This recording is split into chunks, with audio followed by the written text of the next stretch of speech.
How's it going, YouTube? My name is Ninja7 and welcome to an 11.0.5 Mythic Plus Mistweaver guide. We're going to also specifically talk about Master of Harmony. That is not to say that Conduit of Celestials is worse or better.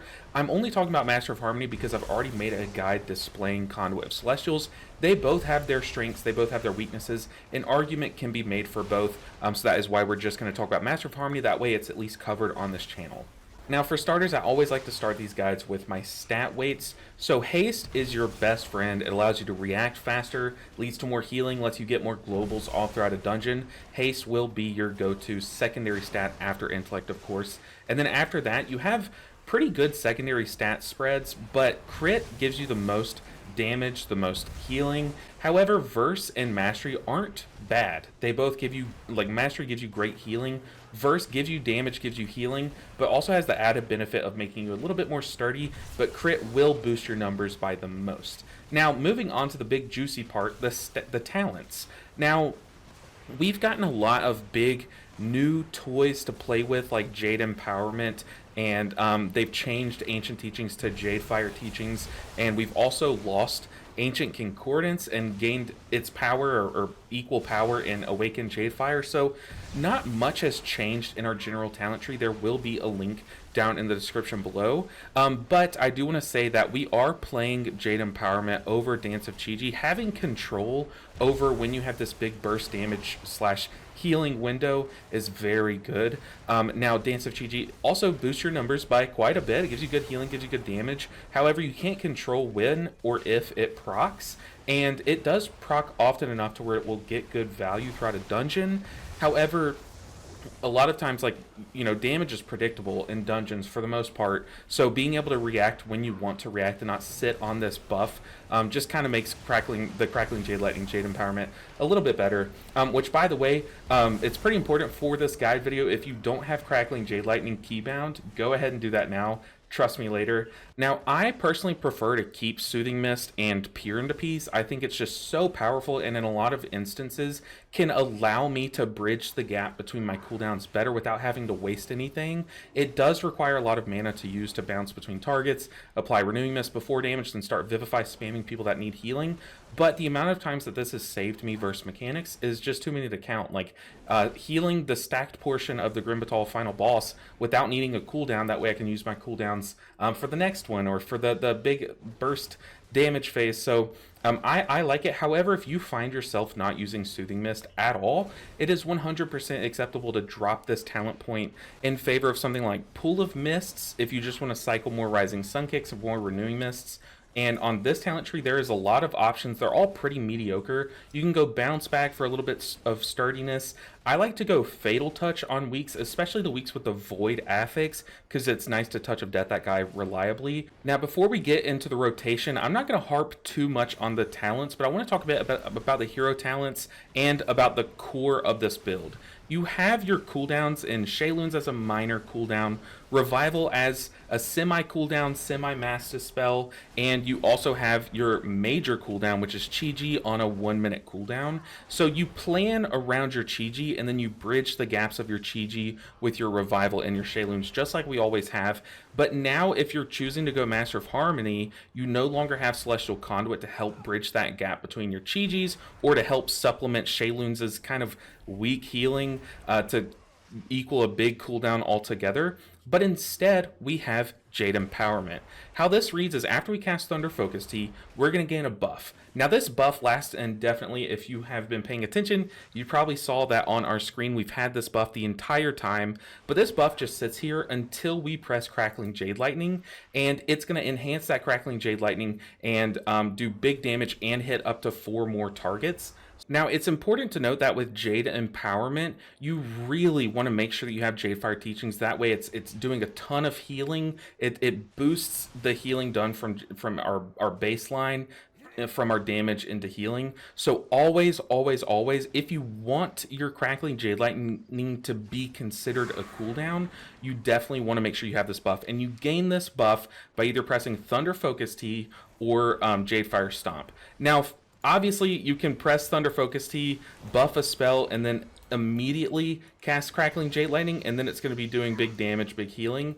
Or what you can do is you can cast your Thunder Focus Tea, use it as its own thing, and then keep this buff like I'll show you. So I'm going to cast Thunder Focus Tea, buff like an Enveloping Mist or something, and then we can sit on this buff basically indefinitely. It goes up to 2 charges, so throughout a dungeon you can kind of store up to 2 charges, and then do Crackling Jade Lightning, use your next 2 charges, Crackling Jade Lightning, get some big AoE bursts, but always make sure that you have that buff. So if I used my Thunder Focus Tea maybe 15 seconds ago, and I'm sitting here on this double stack of Jade Empowerment, but I want to refresh my Jade Fire Teachings buff, then I will use Jade Fire Stomp. So Jade Fire Stomp into Crackling Jade Lightning, now it will heal 190% of its damage as healing around me, and then I can press it again. The second one is buffed because I sat on 2 stacks. I then have a Thunder Focus Tea charge left over. I can press it again, get a third one off, and if I had let this sit, if I sat at 2 charges of Jade Empowerment long enough to get 2 stacks of Thunder Focus Tea, we could just rinse and repeat Crackling Jade Lightning, do it 4 times over for like insane burst healing and damage. Now this is the new toy that we have, so I'm going to spend a little bit more time talking about this, but it's important to note that a lot of the strength in Jade Empowerment is the fact that your Crackling Jade Lightning now cleaves onto up to 5 enemies, so this is going to get more value. You as a healer are going to do more healing if you have more targets to cleave onto. So if I just have 2 targets, like maybe it's the second boss in City of Threads, you know, where it's a 2 target cleave. If I Thunder Focus, if I use my Jade Empowerment buff, it's gonna do fine damage, fine healing, but it's only hitting 2 targets. Whereas if I use it on an AoE pack or when a boss spawns all their ads, like think the first boss of Arakara, when the boss spawns all the spiders, then you're gonna see insane returns on that because you are cleaving onto its maximum target count of 5 targets. So very important to note that this does scale up to your target count up to 5. So try and use that information. So if you're trying to plan your cooldowns of the next few packs or the next few pulls that you're going to do in a dungeon, and you have like your Jade Empowerment sitting on 2 charges and you have Shayloons, but you're on a single target fight, use Shayloons now, use the Jade Empowerment when it's going to get its full value. It's still pretty powerful at single target, it just gains value as you scale up the target count. Now, I got carried away there because this talent is so sick, but I promise we'll come back to it later in the video. Let's go ahead and talk about the hero talents a bit more now. So once again, you can still go Celestial Conduit or Conduit of the Celestials, but we're going to be talking about Master of Harmony. So baseline, I'm just going to try to simplify this and how it works. As we do damage or as we heal, it's going to store a portion of that or take a portion of that and store it into an invisible bucket. And that is called your vitality. And then once you press Thunder Focus Tea, you're going to then be able to tap in or withdraw from that bucket and just empty it out and use that as additional power. So if you use Thunder Focus Tea, let's store up some vitality. So I have this vitality meter showing on screen. So every time I heal, we're just going to store up vitality into a bucket. So let's just heal into it a bit. So now I have 1,000,000 stored vitality. Now 1.2, 1.3. But if I press Thunder Focus Tea, we're gonna basically say, hey, I'm withdrawing all of this vitality, give me some additional power, and the game is gonna try to look to see how do you want to use that. So you want to use this as healing or as damage. Now what's very powerful is when you actually use this Aspect of Harmony or withdraw the vitality to turn it into Aspect of Harmony as damage or as a dot. So when we press Thunder Focus Tea, we're gonna enter a window called Aspect of Harmony where we are withdrawing that and just adding extra damage, extra healing. However, if you press Thunder Focus Tea and then press Rising Sun Kick, you're going to instantly apply some of that vitality as a dot called Aspect of Harmony onto your target. So let me show you what that looks like. We're going to Thunder Focus Tea and then just kick this dummy. So Thunder Focus Tea, kick. And then already you see I'm glowing green. We are tapping into this reserve, and you see a small tiny dot ticking on the dummy. That is that Aspect of Harmony getting used up. Now, the best way to use this, especially in Mythic Plus, like specifically in Mythic Plus, is to try to capitalize on that damage. That was a tiny dot. It was ticking for like 20k to 40k crits. But where this gets extra spicy is throughout a dungeon, you're just gonna, you know, as you're playing the game, healing, doing damage, you're just gonna accidentally be storing up a lot of vitality. So you want to wait until you are full vitality or close, but ideally full vitality to, and notice it caps at our health, by the way, which is 6 million right now, or yeah, 6 million. But if I press J-Fire Teaching, since it gives us a little bit of stamina by 5%, you'll notice then my cap extends by 5%. So, but once you're at your cap, you can Thunder Focus Tea and then Rising Sun Kick, but you really want to enhance that dot. The more that you punch and kick that target, it's going to just enhance and build up that dot, and it's going to do a ton of damage. This is just me oversimplifying Master of Harmony, but ideally you pick the priority target in a pack, and you just Thunder Focus Tea, Rising Sun Kick, and just blast that single target and melt their health bar down. So as I come up to this 5 target pack, I put a skull on this guy's dummy, or this dummy's health bar, to kind of indicate this is the priority target. So pretend like this is the boss and these are his little henchmen, or in like any pool, this is like the caster that has more health than everyone, and these are just the little guys that just smack the tank. The priority target that you want to kill faster, you're going to J-Fire Stomp, Thunder Focus Tea, which is going to open up this vault so we can start withdrawing it for more damage, Rising Sun Kick, and then you're going to see I am just going to punch and kick this one guy. Punch, punch, Rising Sun Kick, Blackout Kick, Tiger Palm, Rising Sun Kick, and then Blackout Kick. I think we're out of our Aspect of Harmony window, but you see there, let's look at our damage done. We were doing so much damage, and look at just how much more this Aspect of Harmony dot does when you just focus that one target and you let it store up all the way before you use your Thunder Focus Tea. So nowadays, the strength of Master of Harmony is that our Thunder Focus Tea in Mythic Plus is seen as a damage cooldown. You're probably thinking, but our Thunder Focus Tea is how we proc Jade Empowerment, right? Yes, but like I said, you can sit on these Jade Empowerment stacks, and although we used our Thunder Focus Tea as a damage cooldown, we then can use Crackling Jade Lightning for a healing cooldown or just an additional damage cooldown. You can sit on these stacks as long as you want, but here I was sitting on 2 stacks there. I also have 2 stacks of Thunder Focus Tea, so if we needed more AoE burst, I could then use one of those stacks for another AoE Crackling Jade Lightning. But you really want to punch and kick, that way you start tapping into the reserves.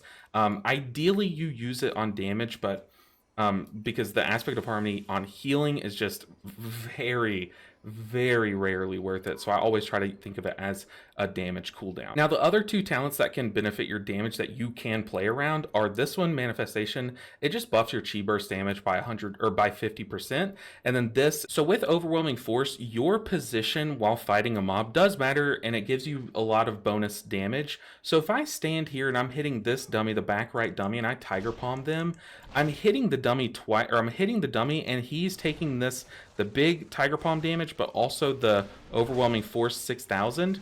However, if I turn my camera to where I can shoot my line this way, you can see I'm already hitting more targets. And then if I turn my camera like this, if I stand on this side, I'm now shooting this line all the way through. You can kind of see its effect. So your positioning does matter. Try to always stand where you can hit the priority target while also shooting your Overwhelming Force through the enemies. This will just add up to a good bit of extra damage throughout a dungeon.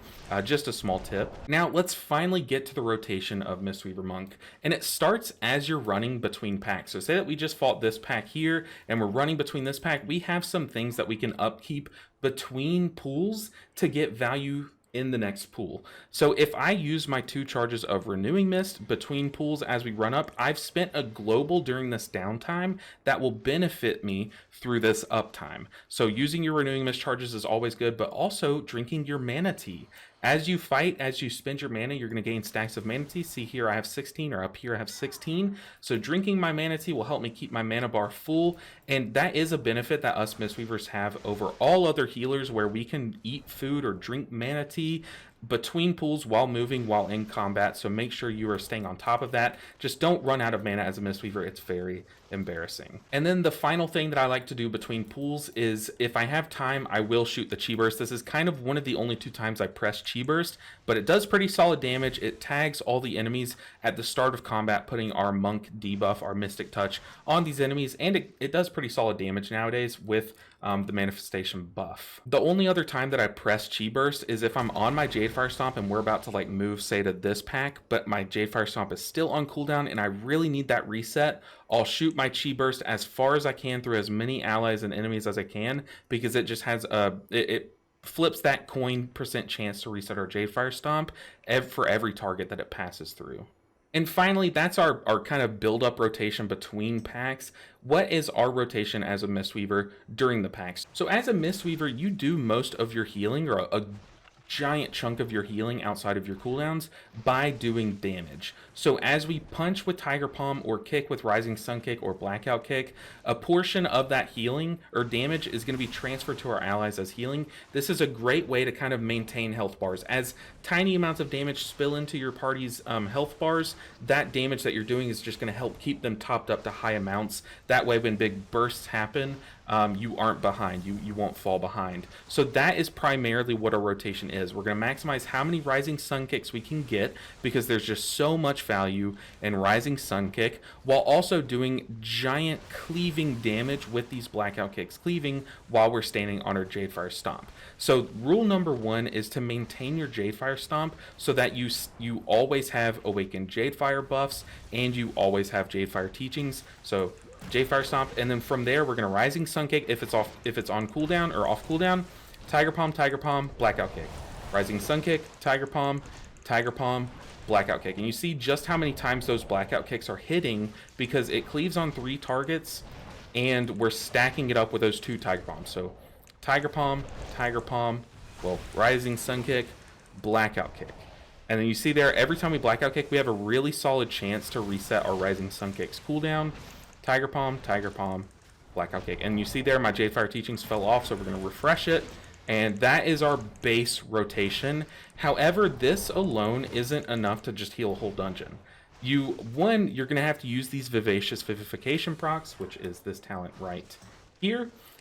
Because this boosts your Vivify and makes it instant cast. So you'll see, as I'm punching and kicking, if someone takes like more damage than the rest, or cast a bolt, like a web bolt hits one of my allies, I'll Vivify them and then get back to the action. And it's instant cast, it does a lot more healing, and it's also going to cleave some amount of healing onto all of the health bars that have a Renewing Mist on them, thanks to Invigorating Mist. So just using those Vivacious procs as often as you can, but not wasting them, is going to help your healing by a ton and keep health bars at a more steady health level, higher percentage health level. So outside of that very simple 5-button rotation with Jade Fire Stomp to keep the buff up, Rising Sun Kick if it's off cooldown, Tiger Palm, Blackout Kick, you have some very powerful cooldowns, but with my build, you also have Peer into Peace. So if there is slightly more damage than you were accounting for and you start to fall behind by just using your Jade Fire teachings rotation, you can Soothing Mist a target, Enveloping Mist them, and then Vivify. If I need to swap targets to heal another ally, you can swap that target with Peer into Peace by casting Vivify on them in your Soothing Mist. That is a great way to catch back up into healing without having to waste a cooldown.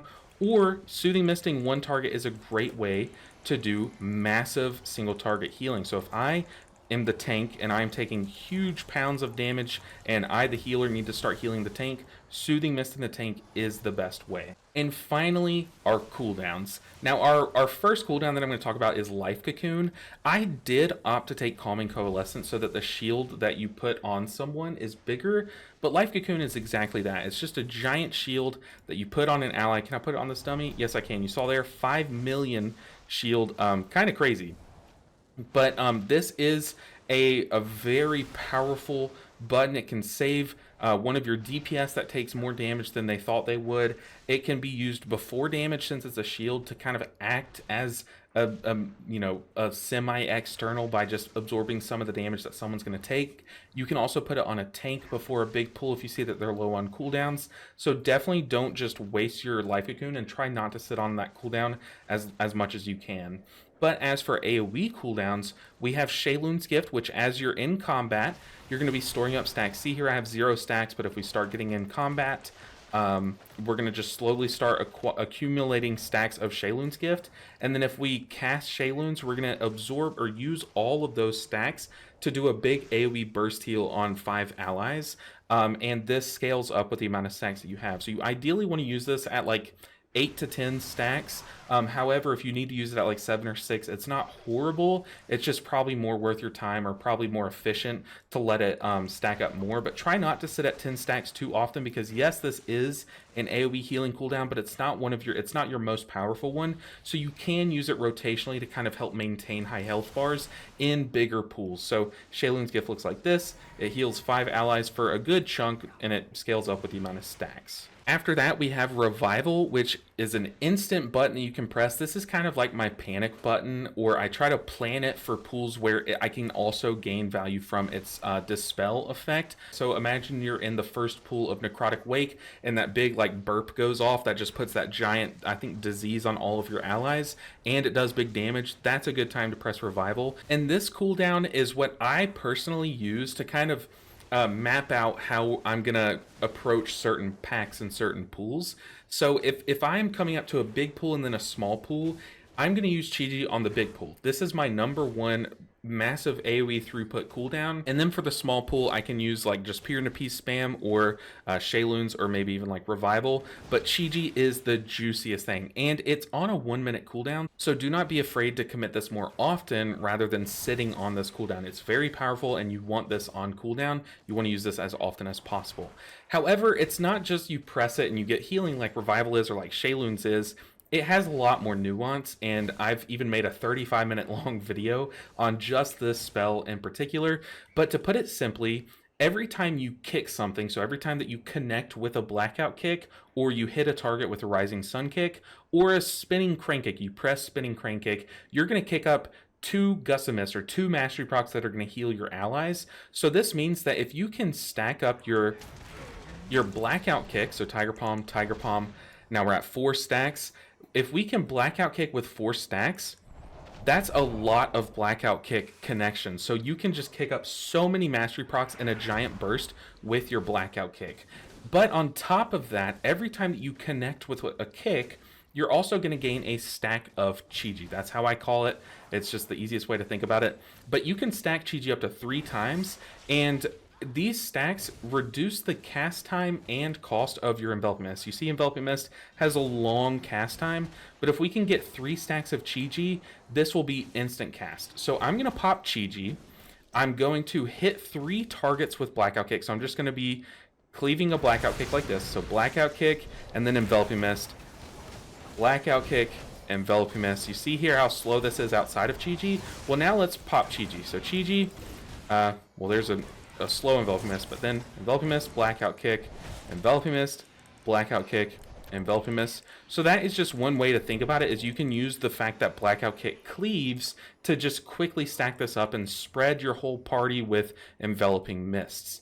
However, like I said, Chi-Ji has a lot of nuance. You don't just want to come into a Chi-Ji blind, you want to gain the full effect of Chi-Ji's power. And what I mean by that is, if I know damage is about to happen, like say that there's like a big smack of damage that I know the boss is about to do. Pretend we're in Siege of Paralysis on the second to last boss, and the boss just spawned all those little those puddles that are about to just AoE smack the party.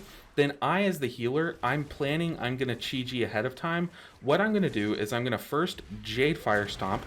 That way that I have this this buff throughout the entire Chi-Ji window, because it lasts roughly the same amount of time.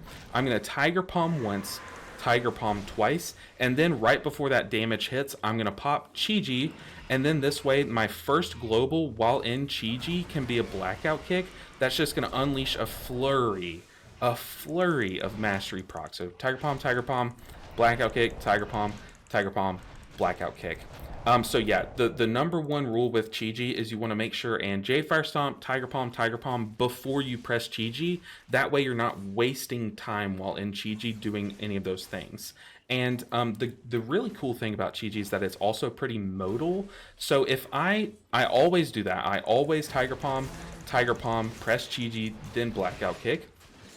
But after that, if I'm still in that Chi-Ji window and I need more current healing, sometimes you'll see me also, like after I do that first Blackout Kick, you'll see me Tiger Palm, Blackout Kick again for this giant burst healing. Or you can really play into those Enveloping Mist procs. So I'll Tiger Palm, Jade Fire Stomp, I'll wait for Chi-Ji, I'll Chi-Ji, blackout kick, enveloping mist, blackout kick, put a second enveloping mist, and then something like rising sun kick, blackout kick, enveloping mist, and then close it off with a tiger bomb, blackout kick. See what I mean? It's very modal. You can gain more current value during that Chi by getting more burst healing with those mastery procs, or you can play it in a way to where you're trying to get as many enveloping mists out, and then you can use the fact that your rising sun kick will extend those enveloping mists to extend the value. Instead of being a giant burst window, you'll have a giant peak at the beginning, and then you can extend it beyond its 12-second duration. So that's why I like Chi so much. It just does so many things, and just does so much healing. It's such a powerful cooldown. But finally, let's talk once again about Jade Empowerment. I've kind of already covered this in the video, but Jade Empowerment is another great way to do healing. On single target, I treat it kind of like a very medium Sheilun's Gift. I've just noticed it doesn't do too much healing, and it does its healing per tick. So what I'm trying to say is it's not like an instant top everyone up. It kind of can match pulsing damage that way, but I treat it like a weak version of Sheilun's Gift in like 1 or 2 target. But on 5 target, I treat it kind of like Gigi to a small extent. I mean, it does so much damage and does so much healing. So if I Thunder Focus Tea, I now have the Jade Empowerment buff, and then I make sure that I have the Jade Fire Teachings buff. That is super important. And then I can press it, and you see it does so much damage, and it ticks a couple times. So everyone's health bar is going to be pulsing up very high, whereas it'll pulse up a lot slower on 1 or 2 targets. But yeah, this is kind of like a modal cooldown, I like to call it. It's kind of like a burst window. It's not really much of a cooldown, but you can use it for giant AoE damage. You can use it for giant AoE healing, or you can use it for like, you know, fine single target damage, fine single target healing, but you get most of its strength on AoE packs. Outside of that, I'm not going to touch too much on the utility because like we still have Fortifying Brew, Diffuse Magic, we still have like Ring of Peace, we still have Leg Sweep, we have all the same stuff. The only utility button that's like really changed in how you use it has been paralysis. So paralysis, you used to be able to use it to kind of like, you know, in a panic situation, you can use it to kind of stop a cast, or you can use it to just like CC a mob while you do a pull and deal with that mob later. You can use it for skips, like how to get around mobs, but it now removes enrage effects, which is chef's kiss. So if you ever see an enemy glowing red, use paralysis on them to help your tank take a lot more damage. Think like the overseers on that first little loop around in Grim Batal, or the warlocks, those big cyclops guys in Grim Batal. They get big, the overseers turn red and start smashing your tank. So use paralysis, you know, really reduce the damage that your party's taking. Outside of that, just really use your Thunder Focus Teas as a damage button, and you'll see that we do big damage. Now, as I sit here and punch this dummy, I'm going to talk about Spinning Crane Kick. I've gotten a lot of questions. People who are watching me on stream say, hey, why don't you ever press Spinning Crane Kick? I do. Like if a swirly spawns like here, for example, you'll see me like Spinning Crane Kick if I need to move out of range, because it does have slightly larger range than our Blackout Kick. So I'll use it just to make sure I'm doing something during that time. But now that we have Overwhelming Force, we just do better damage at lower pool counts with our single target rotation, as long as we're getting value from that, even with 6 targets. So let me use the turnip toy to show you. Let me find it. But it just, what I'm trying to say is like Spinning Crane Kick has been slightly outscaled. Yes, it has gotten a buff in how much healing it does. So if you need more AoE healing, but if you're at a higher pool count and you need to just do big healing, Spinning Crane Kick is a great option as long as you have that Awakened Jadefire buff. So if I'm spinning crane kicking, I'm doing some pretty solid healing there. But let me show you the damage numbers. So let me reset my data. We're on 6 targets. I'm spinning crane kicking, and you can see we're gonna like sit at around like 400k DPS up here in the top left. So about 390k, 420k. That's just from pressing Spinning Crane Kick.